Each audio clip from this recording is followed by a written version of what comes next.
Subscribe करें और bell दबाएं ताकि कोई खबर रह न जाए।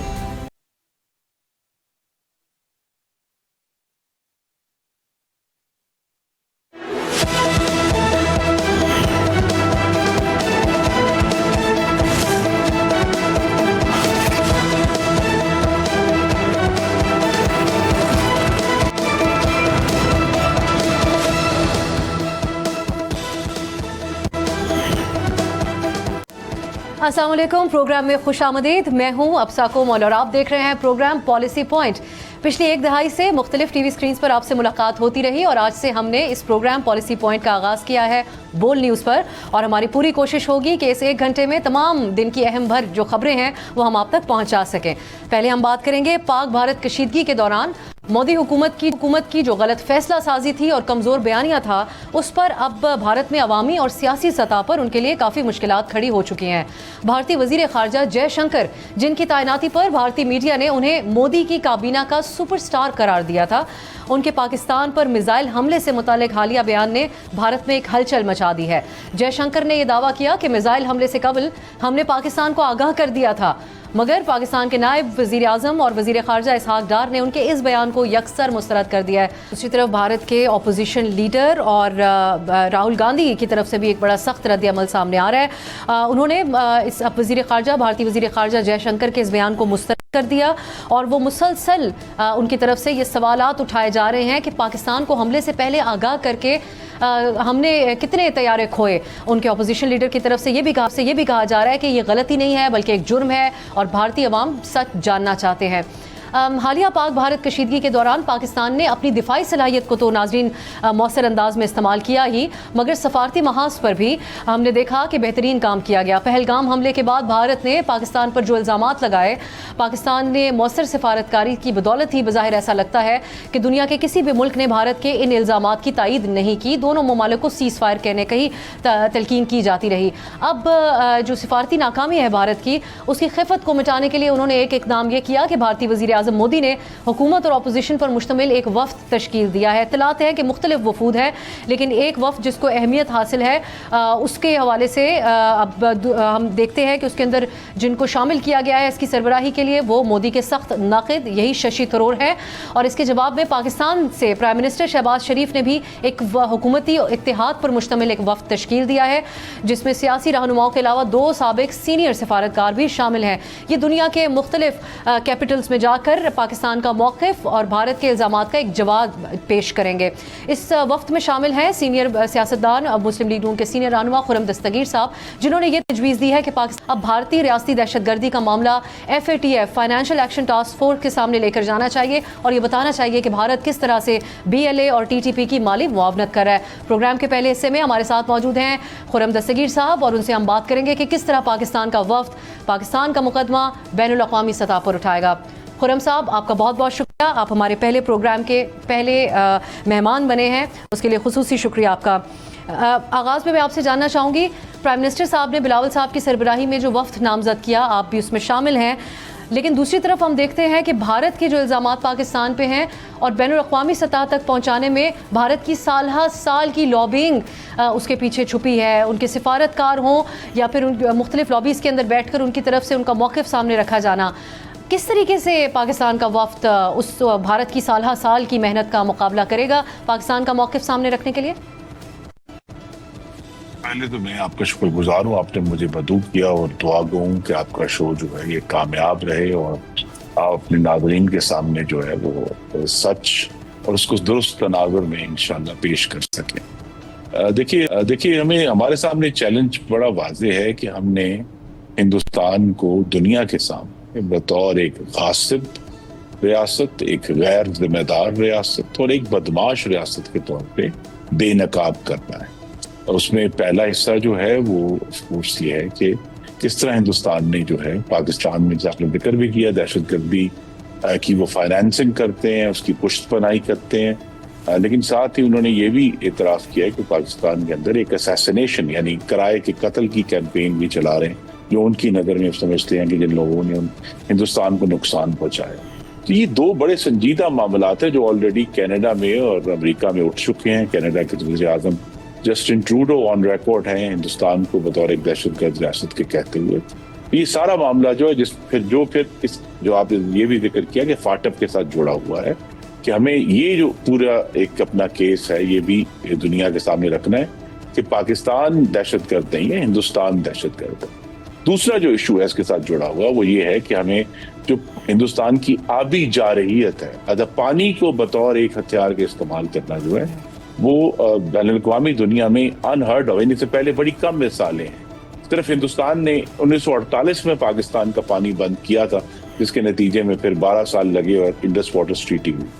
हिंदुस्तान को वहां भी एक्सपोज करना है कि पानी को बतौर हथियार इस्तेमाल करना ये भी जुर्म है, लेकिन साथ ही जो वो पूरा इलाका है पाकिस्तान के शुमाल का जहां से पानी निकलता है उसको जंग में घसीटना जो है वो एक बहुत बड़ा एक माहौलियाती जुर्म है, एक क्राइम है, तो वहां उसको भी एक्सपोज करना है। तीसरी जो चीज है वो अब मकबूजा कश्मीर में आज भी उनकी जो एक बहुत ही बदतरीन इंसानी हकूक की वायलेशन है, उन्होंने एक इसराइली तरीक़ेकार इख्तियार किया है कश्मीरियों के घरों को गिराने का, डिपोर्टेशंस का, और जो उनका पुराना वतीरा है कि जो एनफोर्स डिसअपीयरेंसेस हैं और लोगों को जो है वो टॉर्चर करते हैं, तो उसको एक्सपोज करना है।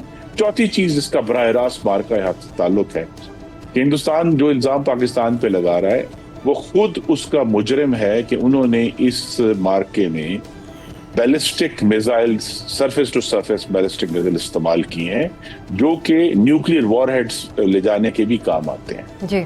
ये एक इतनी खतरनाक एस्केलेशन है कि इस पर पूरी दुनिया को तशवीश है, और जो जिनको नहीं है उनको हम जाकर बताएंगे कि तशवीश है। तो लिहाजा ये 4 इशूज हैं और उसका जो हल है वो हल आपको मालूम है कि मुज़ाकरात है, लेकिन दिलचस्प बात यह है कि मार्का हक के बाद जिससे हम कहते थे मसला है, कश्मीर एक हल की सूरत में सामने आ रहा है कि जब तक इसको हल ना किया जाए ये जो पिछले 4 नुकात हैं ये किसी भी वक्त दोनों ममालिक को जौहरी जंग तक ले जा सकते हैं। तो मुज़ाकरात के लिए आए, कश्मीर के मसले के हल को सपोर्ट करें और कश्मीरियों को हक़ खुद इरादियत दें। तो ये पूरा मिशन है इस डिप्लोमेटिक जो ग्रुप जा रहा है हमारा। अच्छा, अगेन अब खुर्रम साहब, ये जो भारत का पाकिस्तान के ऊपर इल्ज़ाम है कि पाकिस्तान से टेरर फाइनेंसिंग के हवाले से, उसको पाकिस्तान इस हवाले से तो गलत साबित कर चुका कि जब फैटिफ की ग्रे लिस्ट से निकाले गए उसके लिए बड़े इकदाम भी किए गए थे, और भारत बड़ा वाज़ेह तौर पर, यही जयशंकर साहब ऑन द रिकॉर्ड हैं और उन्होंने कहा था कि भारत का बड़ा किरदार है पाकिस्तान के फैटिफ की ग्रे लिस्ट में को उसमें रखने के हवाले से। सो मैं आपसे जानना चाहूँगी कि अब जब आप इंटरनेशनल फोरम्स के ऊपर बात करेंगे तो क्या आप समझते हैं कि भारत के पास हमारा कोई ऐसा वीक पॉइंट होगा टेरर फाइनेंसिंग के हवाले से? और अलबत्ता पाकिस्तान की हदूद के अंदर, सरहद के अंदर जो इल्ज़ाम लगाता है कि अब भारत की तरफ से दहशतगर्दी की जाती है, वो खा वो जाफर एक्सप्रेस का वाक़या हो या दीगर, उसको मौसर अंदाज में सामने रखेगा, यानी जो इल्ज़ाम भारत हम पे लगाता है उसी के हवाले से आगाह किया जाए दूसरी दुनिया को। जी, हिंदुस्तान के साथ हमें ये एक दिलचस्प बात समझ आई कि वो आज भी 2019 में रह रहे हैं। उनका ये ख्याल है कि ये वही दुनिया है जिसमें हिंदुस्तान के पाकिस्तान के बारे में जो इल्ज़ामात थे उनको बगैर सोचे समझे दुनिया सपोर्ट कर देती थी, और पाकिस्तान के ऊपर दहशत, चूँकि अमेरिका अफगानिस्तान में मौजूद था तो लिहाजा अब पाकिस्तान के ऊपर कोई भी इल्ज़ाम दहशतगर्दी का लगाया जा सकता था। ये अब दुरुस्त नहीं रहा। 6 साल गुजर गए हैं और पाकिस्तान ने अपने कॉन्डक्ट से साबित किया है कि पाकिस्तान जो है किसी भी तरह अब दहशतगर्दी की किसी भी मुहिम को सपोर्ट नहीं कर रहा। दुनिया अब उसको वेरीफाई कर चुकी है। इशू हिंदुस्तान के साथ बना है, और ये भी वाज़ेह होना चाहिए कि एक तो जो मगरबी दुनिया है उसके अंदर अब हिंदुस्तान की हमायत नहीं हुई। इसकी वजह यह है कि हिंदुस्तान जो कहता है कि मैं मगरब का हवारी हूँ, वो हवारी साबित नहीं हुआ। यूक्रेन जंग में जब मगरब को जरूरत पड़ी हिंदुस्तान की, तो हिंदुस्तान एक लफ्ज इस्तेमाल करते हैं स्ट्रेटेजिक ऑटोनॉमी, उसके पर्दे के पीछे छुप गया। तो लिहाजा वहाँ एक रिजेंटमेंट है हिंदुस्तान के मुतालिक कि हिंदुस्तान जो है वो हवारी नहीं है, और इसी वजह से जो उन्होंने जब इस दफा इल्जाम लगाया तो कोई मुल्क, किसी मुल्क ने उनके हक में बयान नहीं दिया, तो पाकिस्तान के लिए एक डिप्लोमेटिक ओपनिंग जो है वो खुली है। और सदर ट्रंप जो है, जो हर चीज को एक तजारती सौदेबाजी की नजर से देखते हैं, उनको भी ये ज़ाहिर रिपोर्ट किया गया है कि हिंदुस्तान के टैरिफ्स हाई हैं और नॉन टैरिफ बैरियर्स हिंदुस्तान के सबसे ज्यादा हैं दुनिया में। तो लिहाजा उन्होंने तजारत का मामला भी उठा दिया कि भी आप तो अमरीकी प्रोडक्ट्स को आने नहीं देते। तो यह हिंदुस्तान की इस वक्त एक पोजीशन, हमें उसको कमजोर नहीं समझना, لیکن بہرحال ڈپلومیٹیکلی بھی اور اکنامیکلی بھی کچھ اس کے جو کریکس ہیں وہ ہمارے سامنے، اور یہی ہمارا سب سے بڑا مشن ہے کہ پاکستان کی پوزیشن واضح کر کے اصل میں تو جو مستقبل کا امن ہے اس کی جنگ ہم لڑنے جا رہے ہیں۔ خرم صاحب، جو پرائم منسٹر صاحب کی طرف سے وفد تشکیل دیا گیا ہے یہ حکومتی اتحاد کے اوپر اس میں شامل ہیں، بلاول صاحب کی سربراہی میں آپ سمیت اور 2 ہمارے سینئر سفارتکار بھی، لیکن دوسری طرف جو بھارت کا وفد ہے وہ انکلوزیو ہے، اس کے اندر ان کی اپوزیشن بھی شامل ہے، اور نہ صرف اس کی اپوزیشن شامل ہے بلکہ اس کی سربراہی بھی مودی کے بڑے ناقد ہیں ششی تھرور، ان کو دی گئی ہے۔ سو آج سینٹ کے اندر شبلی فراز صاحب نے بھی یہ سوال اٹھایا کہ پی ٹی آئی بھی اس کے اندر شامل ہوتی تو بہتر ہوتا، پی ٹی آئی کو کیوں شامل نہیں کیا گیا؟ تو آپ نہیں سمجھتے کہ ہمارا پہلا وفد اگر انکلوزیو ہوتا تو ایک زیادہ مختلف پیغام جاتا؟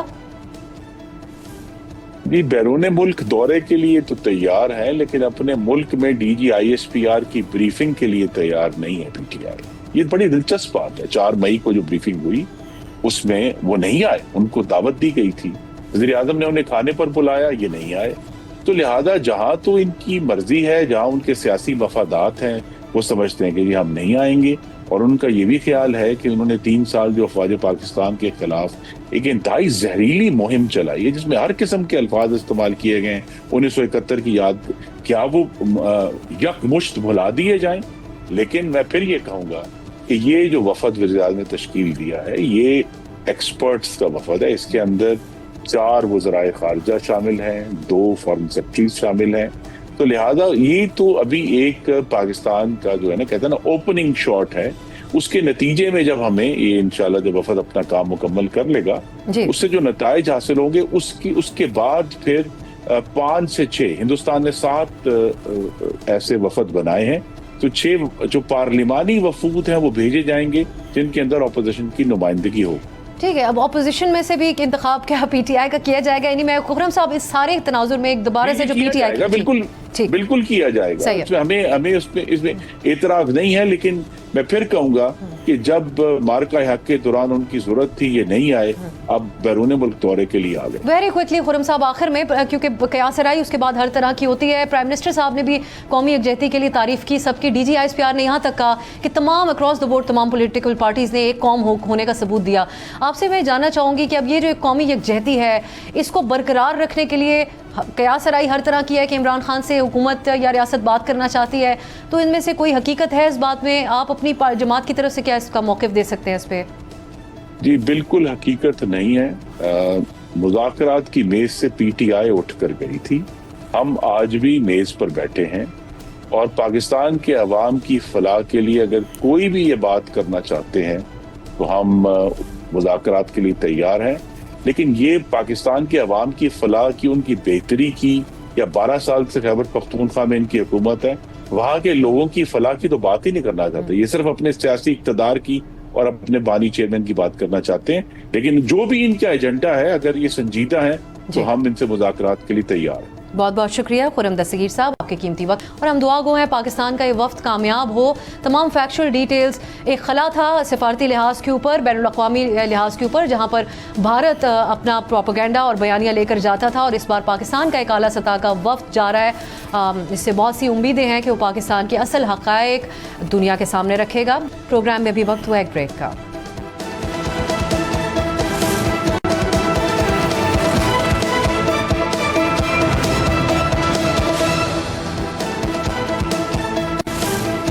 کے بعد خوش آمدید۔ پاک بھارت کشیدگی کے بعد پاکستان کس طرح سفارتی محاذ پہ سرگرم ہے، اس کا تفصیلی جائزہ ہم نے پہلے سیگمنٹ میں لیا۔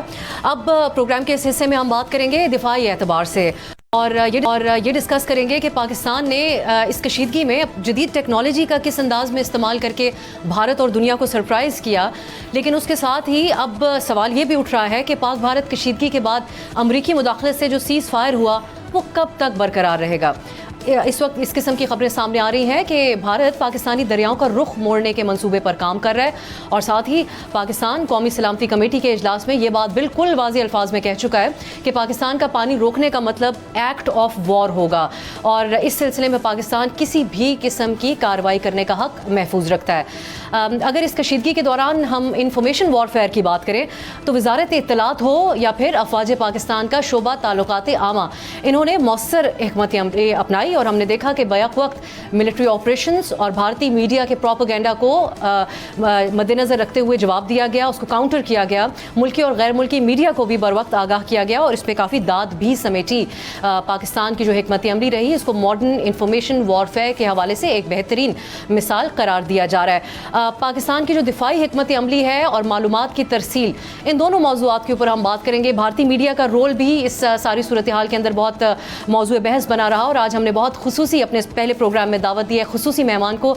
साबिक DG ISPR major general retired Athar Abbas sahab हमारे साथ मौजूद हैं, जिनसे न सिर्फ हम इस एतबार से बात करेंगे भारत ताल्लुकात में माजी में क्या उतार चढ़ाव है उस पर भी आप करीबी नज़र रखते हैं। बहुत बहुत शुक्रिया जैन साहब आपके कीमती वक्त के लिए। हम जानते हैं आप बहुत सारे TV शोज़ में पार्टिसिपेट नहीं करते, हमारे पहले प्रोग्राम में आप आए, आपका बहुत शुक्रिया।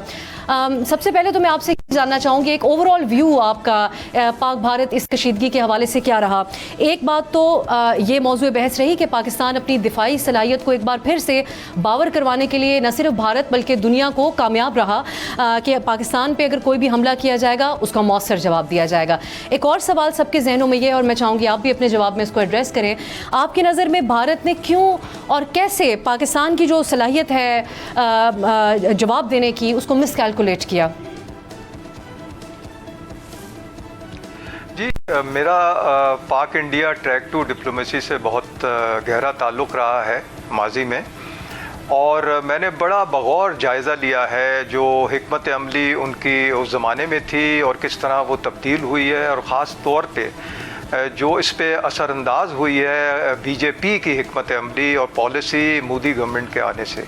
तो ये सब चीज़ें मिला के मैं समझता हूँ भारत ने एक अपना रवैया वो इस किस्म का कर लिया था जिसमें कि एक बहुत ज़्यादा ओवर कॉन्फिडेंस, एक बहुत ज़्यादा एरोगेंस, एक जो आप समझें कि वेस्ट के शय देने पर या अमेरिका की जो पॉलिसी है इस खत्ते में चाइना के ख़िलाफ़ भारत को खड़ी करने की, तो वो अपने आप को बहुत ओवर एस्टिमेट करना शुरू कर दिया था। ये वजह है कि हिंदुस्तान का जो इक़्तिसादी ग्राफ है वो पिछली दिहाई में बढ़ा है, ओवर 6% उनका GDP ग्रोथ रेट रहा है, और उसके साथ उन्होंने बहुत से एरियाज़ में तरक्की भी की है। लेकिन एक जो गलतफहमी और मिसकैलकुलेशन के वो वेस्ट के कहने पे अपने आप को चाइना के मुकाबले में उन्होंने समझना शुरू कर दिया कि वो इतने ही बड़े ग्लोबल इन्फ्लुएंसर बन गए हैं जितना कि चाइना ने अचीव किया। अब चाइना का जो ट्रेजेक्ट्री ग्राफ है वो बिल्कुल मुख्तलिफ है भारत से। तो ये कुछ ऐसी मिसकैलकुलेशंस थी उनके पास, उनके जहन में, कि उन्होंने पाकिस्तान को इसके मुकाबले में गर्दाना नहीं, ये नहीं समझा कि पाकिस्तान के पास कन्वेंशनल रिस्पांस मौजूद है और पाकिस्तान बजाय किसी बैरूनी दबाव में आने के अपने फ़ैसले ख़ुद कर सकता है। और उनको यही एक गलतफहमी रही कि पाकिस्तान को एक स्ट्राइक करके जो डोमेस्टिक ऑडियंस है उनकी, ख़ास तौर पे जो बीजेपी की पॉलिसी है और मोदी सरकार का जो नारा है और जिस तरीके से मीडिया ने उनके कहने पे एक हाइप क्रिएट की पूरे माहौल में, वो ख़ुद फिर उसका शिकार हो गए। जैसे कहते हैं कि you become victim of your own rhetoric, और उसमें उसके हवा देने की वजह से उन्होंने समझा कि पाकिस्तान रिस्पांस नहीं करेगा, और ये एक स्ट्रेटेजिक मिसकैलकुलेशन जिसे कहते हैं। और मैं बहुत अरसे से जो भी भारतीय हमारे साथ आते थे डायलॉग में, कि इंडिया की परफॉर्मेंस जो है वो जो उसकी डेक्लेरेंस है उससे मैच नहीं करती है। तो इस वजह से ये होशियार रहने की ज़रूरत है कि आप ओवर स्टेप ना कर जाएं, और वही हुआ कि उनकी मिसकैलकुलेशन उनको इस मुकाम पे ले आई कि उन्होंने एक फ्रंट खोल दिया बजाय इसके कि ग्राउंड रियलिटीज़ को वो मद्देनज़र रखते, उसका बगौर जायज़ा लेते और उस पर फैसला करते कि रिस्पांस ऑप्शंस पाकिस्तान के पास क्या मौजूद हैं। ये करने में उनसे भूल हुई और फिर उनको जो रिस्पांस मिला उस पे फिर पूरी दुनिया में जगहसाई हुई, सुबकी हुई, और वो अब इस जगह खड़े हैं जहाँ के पाकिस्तान ने तो खत्ते में एक जो कन्वेंशनल डेटरेंस कैपेबिलिटी है वो उसकी पैरिटी जो है इस्टेब्लिश कर ली है। लेकिन भारत जो है इस वक्त चाइना के मुकाबले में तो बिल्कुल ही आप समझें कि पीछे चला गया है, और पाकिस्तान के साथ उसकी कन्वेंशनल डेटरेंस जो है वो एक मुकाम के ऊपर बिल्कुल बराबर होकर आ गई है।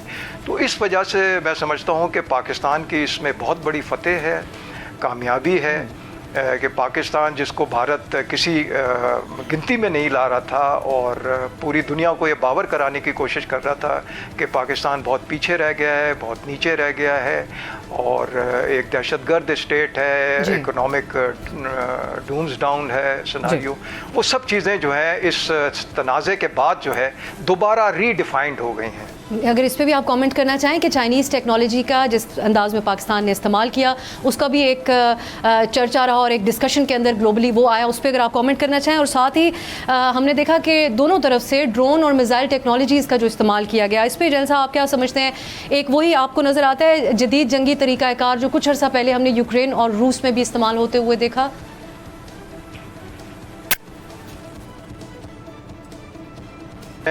आपको न सिर्फ इस तनाज़े के बाद, बस इससे पहले भी ग्लोबली एक बहुत बड़ा इन्फ्लुएंशियल रोल जो है उसने साबित किया है। आप चाइनीज़ टेक्नोलॉजी को देख लें कि किस तेज़ी से उसने एडवांसमेंट की है। जो कार बैटरीज, जो इलेक्ट्रिक व्हीकल्स हैं, जो आर्टिफिशियल इंटेलिजेंस है, उसमें चाइना ने एक बहुत रैपिड तरक्की की है और वो तकरीबन आप समझ लें कि वेस्ट के मुकाबले में खड़ा हुआ है। और यही परेशानी जो है इस वक्त वेस्ट को और यूएस को सबसे ज़्यादा है। तो पाकिस्तान के साथ मिल के जो चाइना ने इस तनाज़े में किरदार अदा किया है और पाकिस्तान ने जिस तरीके से उसका इस्तेमाल किया है, चाहे वो इलेक्ट्रॉनिक वॉरफेयर हो, चाहे वो सैटेलाइट की इमेजरी हो उसका इस्तेमाल हो, चाहे चाइना के बने हुए जो इंडिजीनियस जहाज़ हैं उनका इस्तेमाल हो, तो ये एक बहुत बड़ा स्टेप फॉरवर्ड है। और इसने साबित किया है कि Chinese indigenous technology as better, as rather better than you can say European avionics में जो उनकी टेक्नोलॉजी है। और इस तनाज़े ने ये साबित कर दिया, इस मार्के के बाद जो नतीजा आया है उसमें ये कि Chinese technology is superior to these avionic technologies of the West. And Pakistan की महारत ये रही कि उसने किस कामयाबी से, किस खूबसूरती से और किस महारत से इसको इस्तेमाल किया और इंडिया के जहाज़ों को उसमें गिराया है। तो ये मिसाइल टेक्नोलॉजी और इसके साथ एवियोनिक्स एयरक्राफ्ट टेक्नोलॉजी जो है, इसने बहुत बड़ा एक चाइनीज़ को इसमें मैदान में साबित किया है कि वो बहुत कामयाब है। उसके अलावा आपने यूक्रेन का हवाला दिया, तो वहाँ की जो अब वो तनाज़ा काफ़ी लंबा है, 3 साल से वो वहाँ जारी है। और उसमें भी जो ग्राउंड रियलिटी है वो तो ये है कि मशरक़ी यूक्रेन पे उनका कब्ज़ा है, क्रीमिया पे कब्ज़ा है रूस का। लेकिन जो जंग है, असल जंग जो है वो है ड्रोन्स की और मिसाइल्स की। और वो एक जो इस्तेमाल करते हैं इस्तिलाह के स्वार्म ड्रोन्स, या उन्होंने तो सी बोन ड्रोन्स भी इस्तेमाल किए हैं, ख़ास तौर पे जो ब्लैक सी फ्लीट है रूस का, उसको निशाना बनाने में। तो आइंदा की जो जंग है वो ज़्यादातर जो महवर करेगी वो ये बाय एयर, यानी एयर में ये मिसाइल्स होंगे, ड्रोन्स होंगे और एयरक्राफ्ट होंगे, जहाज होंगे।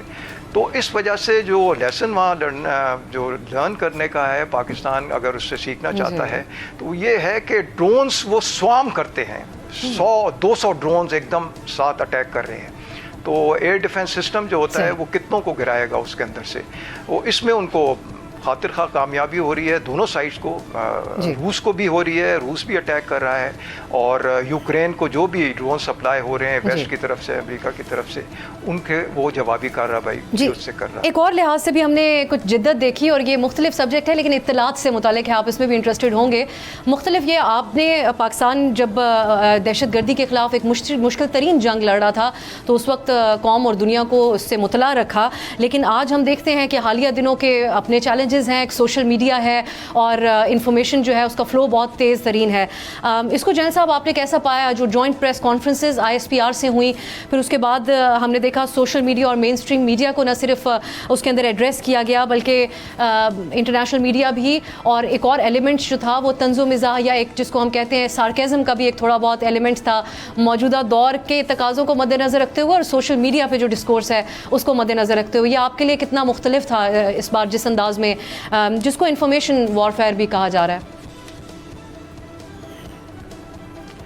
मैं समझता हूँ कि हमारा दौर इस लिहाज से आसान था, इस किस्म की मुश्किलात नहीं थी जो आज के जो हैंडलर्स हैं उनको पेश आ रही हैं, और ज़ाती तौर पे मैं समझता हूँ कि बहुत कामयाब ISPR उनकी टीम और हमारे जिससे मुबस्सिर इसमें रहे हैं, उन्होंने एक बहुत ही कामयाबी से ये मीडिया वॉर जो है वो जीती है हिंदुस्तान के मुकाबले में। हिंदुस्तान को जब हम देखते हैं तो वहाँ एक मीडिया फ्रेंजी नज़र आई है, और इस तरह लग रहा था कि मीडिया डिक्टेट कर रहा है सरकार को या हुकूमत को, और वो उनसे कहीं ज़्यादा आगे इसमें लीड कर रहा है। और फिर जब सीज़ फायर होता है तो वो मीडिया के जो चंद लोग हैं और सेक्शन है वो उसके ख़िलाफ़ खड़े हो जाते हैं। जब हम हिंदुस्तान के मीडिया को देखते हैं तो एक उसमें ग्रैंड हाइप नज़र आती है, लगता यह है कि हुकूमत पीछे रह गई है, मीडिया हुकूमत को लीड कर रहा है, और जिस वक्त के सीज़ फायर होता है और US की उसमें इन्वॉल्वमेंट होती है तो मीडिया जो है वो आगे बढ़ के US को चैलेंज कर रहा है, US को क्रिटिसाइज़ कर रहा है और अपनी हुकूमत को जो है नीचा दिखा रहा है। तो यहाँ पाकिस्तान में मैं समझता हूँ जो सरकारी ज़राए थे, जो मिनिस्ट्री है, जो ISPR है और जो DG ISPR ने लीड किया है अपनी टीम को, उन्होंने काफ़ी मौसर तरीके से एक तो ब्रीफिंग्स की हैं, एक्सप्लेन किया है, पूरी पिक्चर को वाज़े किया है, सारी तस्वीर रखी है मीडिया के सामने, और इसी तरीके से फिर मीडिया को एक गाइडलाइन मिली है कि वो किस तरीके से उन्होंने इस वॉर में अपना रोल अदा करना है। मैं समझता हूँ ज़ाती तौर पे कि बहुत अच्छी हैंडलिंग रही है पाकिस्तान की तरफ से हिंदुस्तान के मुकाबले में, और मेरी तरफ से मैं समझता हूँ मुबारकबाद देता हूँ कि जो टीम थी उसने बहुत अच्छा रोल प्ले किया है पाकिस्तान के डिफेंस में और पाकिस्तान इस पूरे तनाज़े के दौरान। बहुत बहुत शुक्रिया जनरल रिटायर्ड अतर अब्बास साहब आपके कीमती राय के लिए। नाज़रीन आपने तफसीली गुफ्तगू सुनी, अब हम एक ब्रेक की तरफ जाते हैं। एक और स्टोरी है जिसको आज हम कवर करेंगे। सुप्रीम कोर्ट में अहम तरीन समाअत हुई नूर मुकद्दम केस की, बात होगी एक ब्रेक के बाद।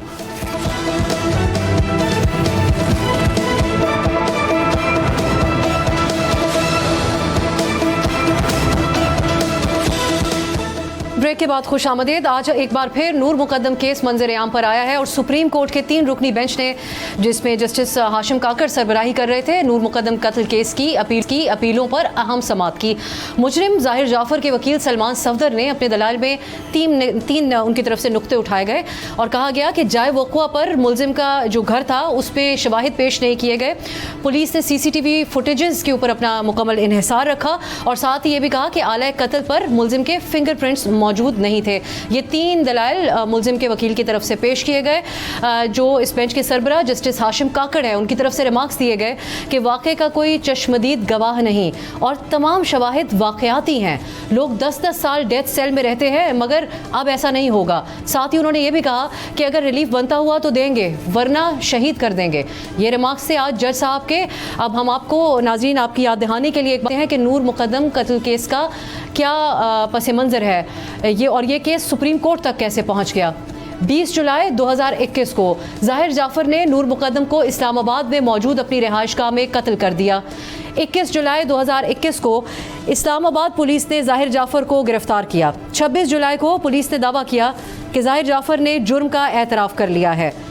2 अगस्त 2021 को इस मुकदमे के मरकजी मुलजिम ज़ाहिर जाफ़र का 14 रोज़ा जिस्मानी रिमांड मुकम्मल होने के बाद उसे जुडिशल रिमांड पर जेल भेज दिया गया। 14 अक्टूबर 2021 को ज़ाहिर जाफ़र समेत तमाम मुलजिमान पर फ़र्द जुर्म आयद की गई और इसी कार्रवाई के दौरान ज़ाहिर जाफ़र ने अदालत में एतराफ़ जुर्म भी कर लिया। 20 अक्टूबर 2021 को इस्लामाबाद की सेशन अदालत ने ट्रायल का बाकायदा आगाज़ किया। 20 जनवरी 2022 को अडियाला के डॉक्टर्स ने अपनी रिपोर्ट में ज़ाहिर जाफ़र की तिब्बी लिहाज से मुकम्मल तौर पर उसको फ़िट करार दिया। 22 फरवरी इस्लामाबाद की सेशन अदालत ने तमाम फरीकैन के दलाइल मुकम्मल होने पर फ़ैसला महफूज कर लिया। 24 फरवरी 2022 को सेशन अदालत ने ज़ाहिर जाफ़र को सज़ाए मौत का हुक्म सुना दिया। मुजरिम ज़ाहिर जाफ़र ने सज़ा को इस्लामाबाद हाई कोर्ट में चैलेंज किया। उसके बाद 13 मार्च 2023 को इस्लामाबाद हाई कोर्ट ने ज़ाहिर जाफ़र की सज़ाए मौत के ख़िलाफ़ अपील मुस्तरद कर दी। मुजरिम ज़ाहिर जाफ़र ने इस सज़ा को सुप्रीम कोर्ट में चैलेंज कर दिया। आज की अहम समाअत के बाद ये केस अब क्या रुख इख्तियार करेगा इसके ऊपर और नूर मुकद्दम की जो फैमिली वालिदैन हैं वो सुप्रीम कोर्ट से क्या उम्मीदें वाबस्ता किए हुए हैं, इन तमाम पहलुओं के ऊपर प्रोग्राम के इस आखिरी हिस्से में हम बात करेंगे। हमारे साथ मौजूद हैं शौकत मुकद्दम साहब, नूर मुकद्दम के वालिद। बहुत बहुत शुक्रिया शौकत साहब आपके वक्त के लिए। आज की जो अदालती कार्रवाई है उसका अहवाल हमने अपने नाजरीन के सामने रखा है। इब्तदाई तौर पे मैं आपसे यही जानना चाहूँगी कि मुल्क की आला तरीन अदालत है, आप किस हद तक उम्मीद रखते हैं इंसाफ के असूल के लिए इस अदालत से? Thank you very much bull TV पे। जी बिल्कुल, ये तवील बैठक रही है और बहुत तवील एक मरहला रहा है और हम अब मुल्क की आला तरीन अदालत के सामने केस है और हम बिल्कुल उम्मीद हैं, पॉजिटिव हैं कि ये आखिरी मरहला भी इंशाल्लाह हमारे हक़ में जाएगा और इंशाल्लाह ये केस मुल्क के हक़ में जाएगा इंशाल्लाह। और आज की अगर कार्रवाई की अगर हम बात करें शौकत साहब, तो जो मुजरिम के वकील हैं सलमान सफदर, उनकी तरफ से कुछ सवालात अदालत के सामने रखे गए, जैसा कि जाए वक़्वा पर शवाहिद जो है उसके अंदर उन्होंने लैप्स के हवाले से बात की। साथ ये भी कहा कि केस का जो ज़्यादा इन्हिसार है वो CCTV वीडियोज़ के ऊपर है। आला कत्ल का भी उन्होंने जिक्र किया कि उसके ऊपर मुलजिम के फिंगरप्रिंट्स मौजूद नहीं हैं। पिछले 4-5 साल से आप तमाम अदालती जो कार्रवाइयाँ हैं उनको देखते रहे हैं, क्या ये दलाइल इससे पहले भी ये सवालात उठाए गए और आप किस हद तक पुरुमीद हैं कि आपके जो वकील हैं वो अदालत को कायल कर लेंगे इन तमाम सवालात का जवाब एड्रेस करते हुए? जी इंशाल्लाह मैं पूरी उम्मीद हूँ। और ये जो बातें हैं, ये जो डिफेंस ने पुटअप की आज जो सुप्रीम कोर्ट में, ये पहले जो है सेशन कोर्ट में पुटअप हुई थी, ये सब डिस्कस हो चुका है और जो है हाई कोर्ट में भी डिस्कस हो चुका है। तो ये दो कोर्ट्स ने इनको बहुत तवील जो है इसको तफसील से देखा है हर एक चीज़ को। और ये जो है मुजरिम के अलावा जितने विटनेसेस हैं उनको सुना है कोर्ट ने। और ये इम्पॉर्टेंट बात ये है कि ये क्योंकि मैं भी, मेरा पहला वक्त तजुर्बा है, तो कभी कोर्ट कचहरी का हमने जाना नहीं हुआ, तो मैंने देखा कि बहुत साइंटिफिक तरीके से सब चीज़ उन्होंने प्रूव की और साइंटिफिक तरीके से जो है इसकी जो चीज़ों को उसकी चेक किया। उसको जो CCTV कैमरा जो है वो इनके अपने घर का था, तो बाहर का नहीं था, इनके अपने घर का CCTV कैमरा था। और वो फोटोग्रामिक जो है उसकी वो उन्होंने उससे भी तस्दीक की, उसकी तस्वीरें वगैरह सबको। और बाकी फॉरेंसिक के सारे टेस्ट हुए हैं। तो बहुत साइंटिफिक तरीके से जितने शवाहिद हैं उसको उन्होंने प्रूफ किया, तस्दीक किया। और जो वो है मुजरिम के भी जज के सामने भी तस्लीम किया कि हाँ मेरा घर है, ये है। और बाकी जो आला है वो भी उसने उसको तस्लीम किया, दिखाया। तो वो उसके सारे जो शवाहिद हैं और सारे जो फॉरेंसिक रिपोर्ट्स हैं और जो CCTV कैमरा वगैरह सबसे वो लेट हो गया है। और ये जो है इसमें कोई ऐसा कोई शुबा की गुंजाइश नहीं, क्योंकि बहुत तवील मरहले से गुजर चुके हैं ये सेशन कोर्ट से भी और हाई कोर्ट से भी। और अगर हम आज की समाअत में जस्टिस काकड़ के रिमार्क्स की बात करें, उस पर अगर आप कमेंट करना चाहें, ऑल्दो मामला सबजुडिस है, लेकिन जो उनके अल्फाज हैं कि 10-10 साल लोग डेथ सेल में रहते हैं, अब ऐसा नहीं होगा। फिर उन्होंने एक मौके पे ये भी कहा कि अगर रिलीफ बनता है तो देंगे, वरना शहीद कर देंगे। आपने आज की अदालती कार्रवाई में रिमार्क्स को कैसे देखा बतौर मुद्दई? हाँ, मेरे ख्याल में बहुत एक खुशाइन बात है, बहुत पॉजिटिव बात है ये, क्योंकि जो PLA होता है, petition for leave for appeal, petition to leave for appeal, उसमें होता है कि पिटीशन को सुन के फिर जो है ना लीव फॉर अपील होते और 10-10 साल तक लोग जो है ना सुनाई नहीं होती। तो ये एक बहुत बड़ा जस्टिस सिस्टम में एक बहुत बड़ा लकुना था, एक बहुत बड़ी इसकी जो है मसला था। लोग बेचारे 10-10 साल, तो उन्होंने बिल्कुल सही फरमाया कि लोग 10-10 साल इंतजार करते थे और लोगों को जो जस्टिस सिस्टम में जो एक कॉन्फिडेंस था, वो कॉन्फिडेंस लूज कर रहे थे लोग। तो ये मेरे ख्याल में एक बहुत खुशाइन बात है जो पाकिस्तान के अवाम, क्योंकि केसेस जो है वो अब हमें पूरी उम्मीद है जल्द अज जल्द निपटे जाएंगे और उनकी सुनाई होगी। People don't have to wait for 10 years because the PLA, the petition for leave for appeal, before it was that you have to after petition the leave for appeal, people who heard for 10 years, 10 years they have to wait. So I think this is a very new development, very good development.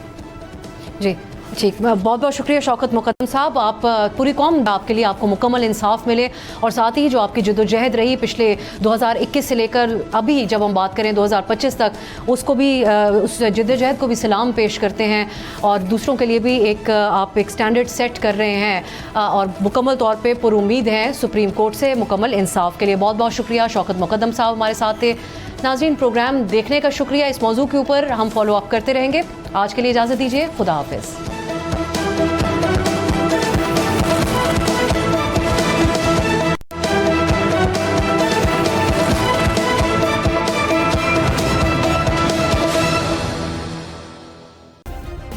Subscribe करें और bell दबाएं ताकि कोई खबर रह न जाए।